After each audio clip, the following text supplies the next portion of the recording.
Assalamu alaikum. Evde onda toplantı masalan ağzıyla sağlık dilemek yani. Ben şu ait çafatların tutmastan turmalarına, turma kapçılarına, usulçularına halka veren rafitemden ondan bilen atlamaydı inledim.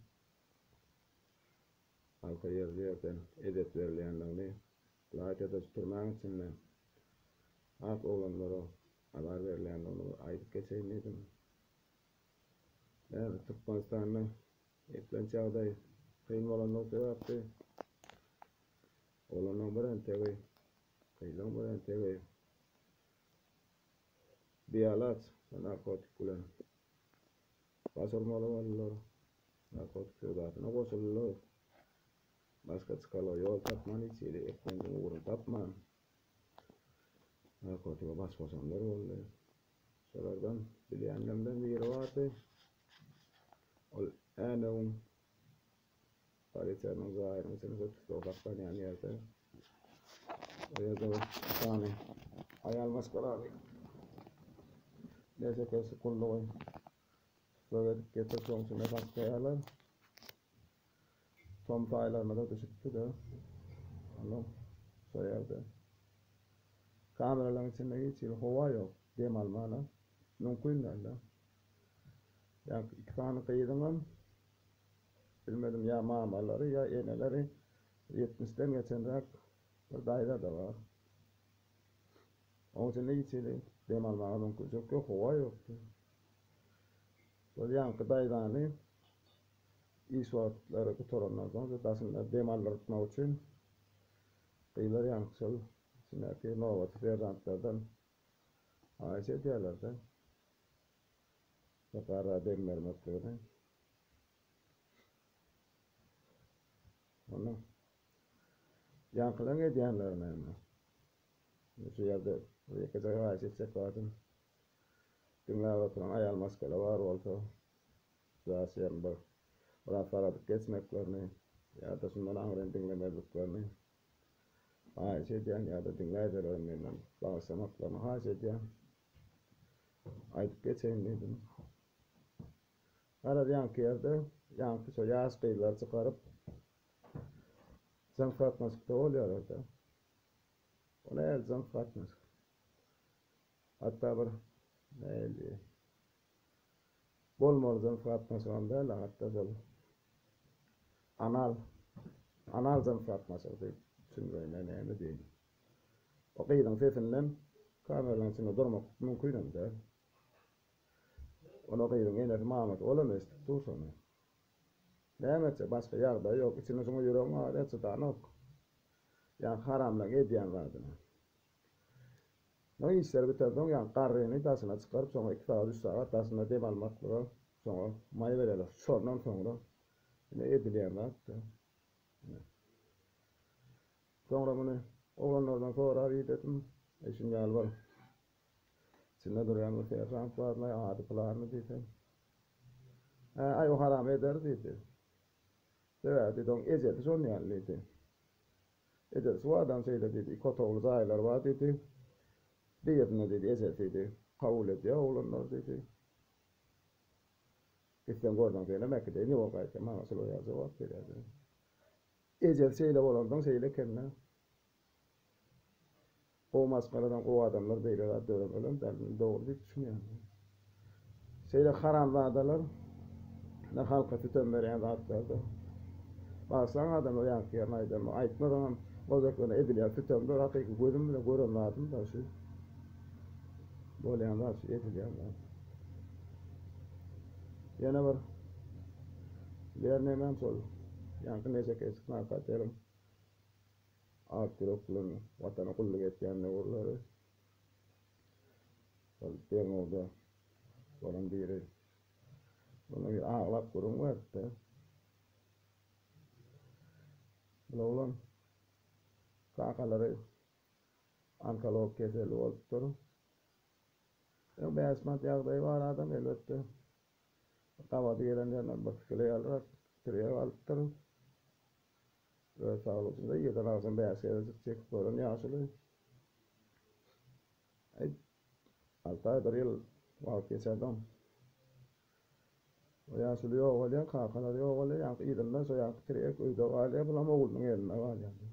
Yankı oğlunun gurun veren lattı. Mun ne barla saat ya yürüdüm gordan şeytan lat yerden alsam beses kal. Get bir yollasın bilen içeri getdim. Diskime takan da o diye. Peki cemal. Edip bu yankı bir bunun ya. Zaten bir çek kolayım. Bir çekerlik verdiğine dip. Sonra var gitti diye. Bunun baran yerine yollamıyor. Bu kapçaya da tutuluyor. Ulan geliyor mun yüzüne duruyor mun alıp gidiyor. İşte yankıyını birden alanına ait bir tutuyorlar diyor. Yani alan yerim yok şimdi ya. Kankamdan hallıydı. Sonra şunu halledeceğim. Yok birine dururdum. Şeyle eziyet verdiler diyordu. Bu barbar tuttular olaylar. Yani ne damat. Ne olan o adam yağdadı benden diye. Onun ayağımı getirdiler diye. Ayağımı 4 aylık oğlum var diye. Ben endiriyen sağlam. O kino vardı. Baharın 17 patlılı. Stirlis'in kinosu. Sonra olgaydı. Sağlatını hepsken onunla soğukta var. Ayıttıracak koşular. Sonra paralel ettiler diye de sonra değmez. O ne diyenler diye. Ayağımdan getirip diye bunu filtrelep yakada yapsınlar. Elim danalı turvadan koydular, bağırlar koydular. Doğru ne peşin turvadan. Ayağımı kasığa payı söyler. Ayıttım ben kimse diyorlar diye. De bol ayıt. Durguyor'un yüzüne değil. Ondan. Ayağımı da sağa da sormuşsun dur. Ağlaya diye de sağa emet geliyor. Sonra beren oklar diye. Ay değerine bol bir yüzüne dursun. Emdiresin gidersin. Ama da 2 tane da olay çadadık ne mi de lekime doğru iniyor. Aydara adam ne bina hakkıyım yakayım mı diye. Aynen karar. Bu da nemet diyor. Ama yakın. Bizim diye koyuyor sağları. İşte öyle bekler diyeceğim diye. Öyle giden ne var diye. Öyle işte $2,000 var dedim diye. 2 var mı beyaz süresine diye. Ey bol ya. Kalkı olalmalı o tabii. Şey kurulsun ben yankıyım. Hakikaten kankamdan alınmam bilen. Anlatın yapıp geçme için de verilen pul diye. Özüm gidip barayan ya. O boynalık yönü hakikaten soyağdaydı. Durmaklı için diye. Bolya dediğine şey edip yapıldı diye. O at derin o aslı vardı. Aymırat tezif dedi. Ödüne kasvetti. Kargız tuttu da. Sonra bir onun için ne kez kulluğu yapılıp valide tasırmalı olanla. Öyle kalınan neşelen yerine yokluğu. Alınan pullar yetmeyenlerine tasır bilmem. Ödüne kasvetti. O yetmeyenler mi? Alınan zatları yeni öyle adamlarına sattırıyor. Yeni son adamlar çöpler yeni yöne getirip oturuyorlar da bunu. Kime tattırıyandan bilip oluyor. Hatta hatta bir seçmenden biliyorum. O adam bu cenayet cevapta. Olam turmada oturuyor var. Ol. Krasna var tahi. İşgarlan oturuyan turmasında oturuyor. O adam bu aynı rahat tutulan öğrene kafeden alsam. 10 yılını yetirmen öğrene mallar.